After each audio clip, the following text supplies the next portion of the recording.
Министерството за земјоделство, шумарство и водостопанство на Република Македонија, а со тоа и подрачната единица во Кочани, ја донесува годишната програма за субвенционирање во 2014 година, во која се пропишани законските рокови на исплата на субвенциите за оваа година. Согласно законските регулативи и правила пропишани со материјалниот закон и уредбата, се потсетуваат земјоделците да направат увид во делот на сопствените обврски кон Министерството за земјоделство, шумарство и водостопанство, потоа кон водостопанските предпријатија и јавното предпријатие за пасишта. Државата издвојува доволно средства за субвенционирање, така да ќе мора да се платат и обврските кои што ги имаме сите.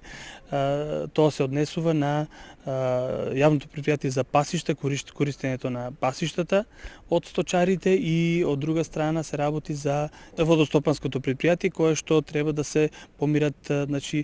сметките за водостопанските услуги, за да не бидат пречка и понатаму, бидејќи за сега се пречка за исплаќање на субвенциите. За да се оствари правото за добивање на субвенции од програмата за 2014 година, потребно е земјоделците на време да ги подмират долговите кон водостопанските предпријатија и кон јавното предпријатие за пасишта.